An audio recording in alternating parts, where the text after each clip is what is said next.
இன்றைய வேளாண் தொழில்நுட்ப பகுதியில் ஜாதிக்காய் சாகுபடி தொழில்நுட்பங்கள் குறித்து கன்னியாகுமரி மாவட்டம் பேச்சிப்பாறை தோட்டக்கலை ஆராய்ச்சி நிலைய கல்வி உதவி ஆசிரியர் முனைவர் ஜே.டி. நிர்மலதா அவர்கள் தரும் தகவல்கள்.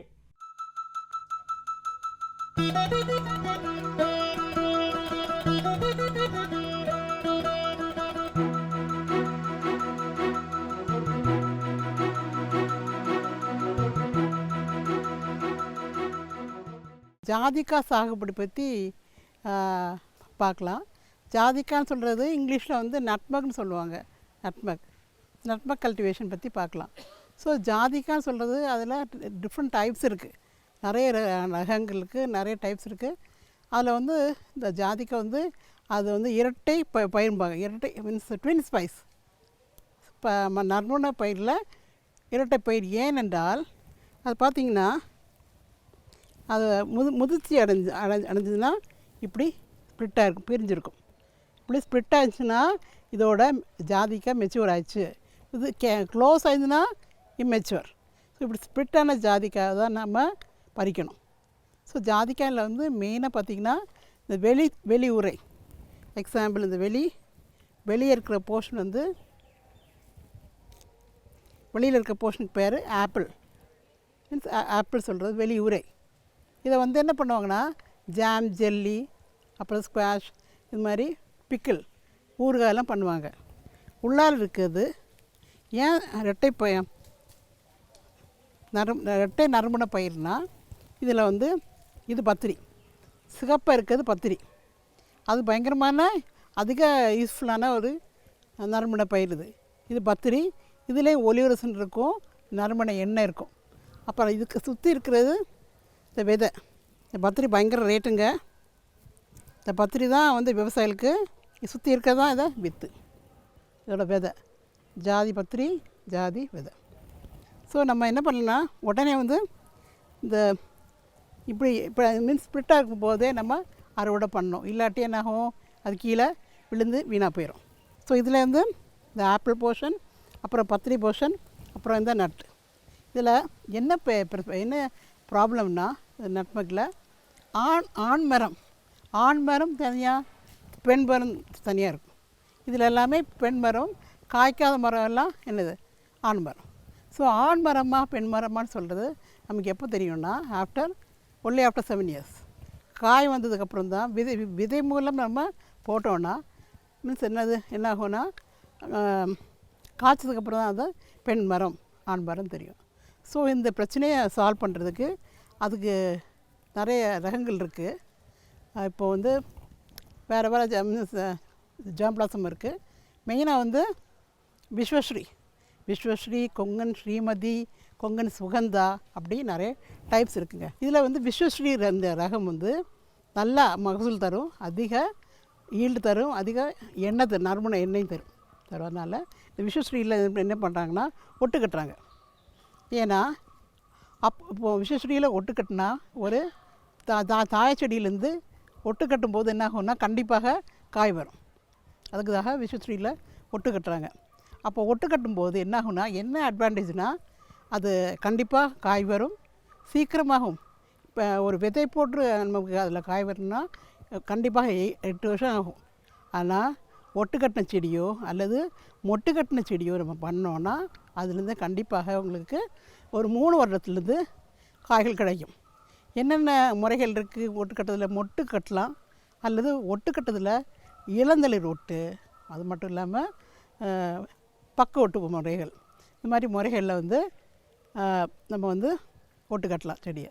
சரி, இது வந்து நார்மலாக ட்ராபிக்கல் கிளைமேட், சாதாரண கிளைமேட்டில் மெயினாக கன்னியாகுமரி டிஸ்ட்ரிக்ட், மகாராஷ்டிரா, கேரளா, பொள்ளாச்சி, கோயம்புத்தூர், இந்த ஏரியாலெல்லாம் அதிகமாக வரும். இது நீங்கள் சிவப்பு கலர் பத்திரி பார்த்தீங்க.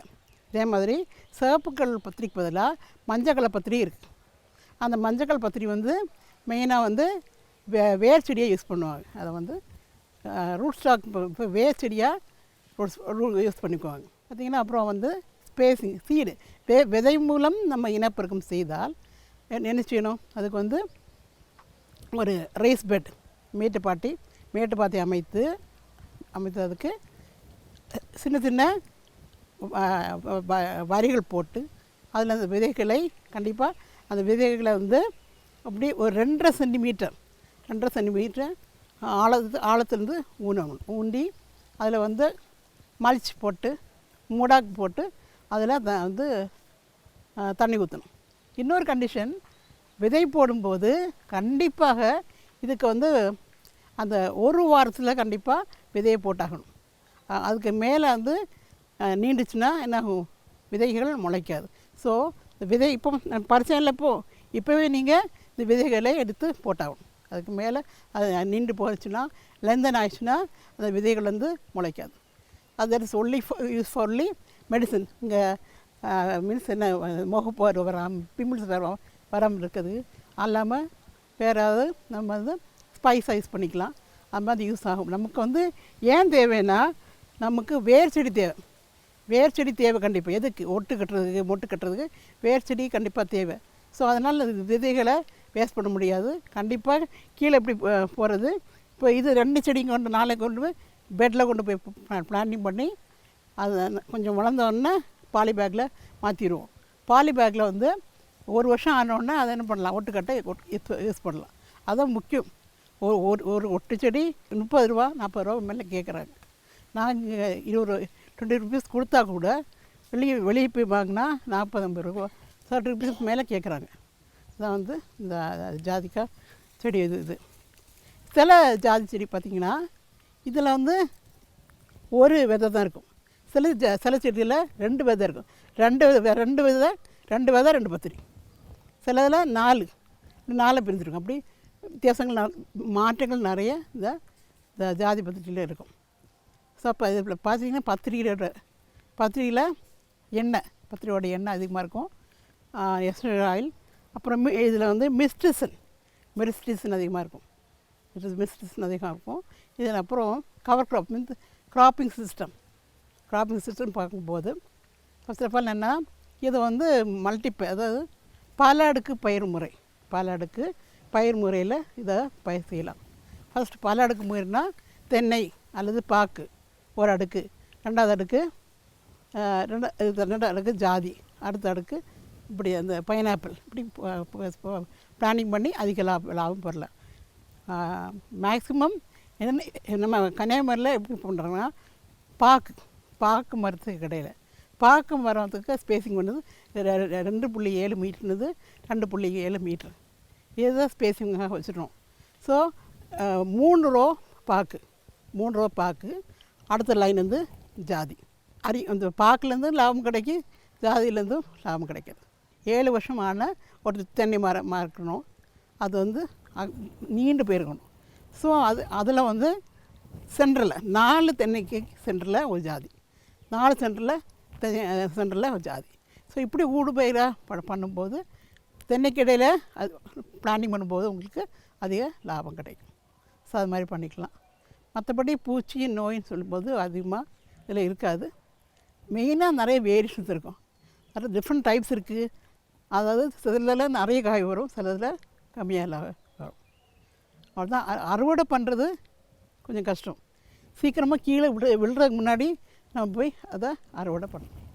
அதுதான் மெயின் இது. அதில் மேலும் விவரங்கள் பெற முனைவர் ஜேடி நிர்மலதா அவர்களை 0465128119 என்ற தொலைபேசி எண்ணில் தொடர்பு கொள்ளலாம்.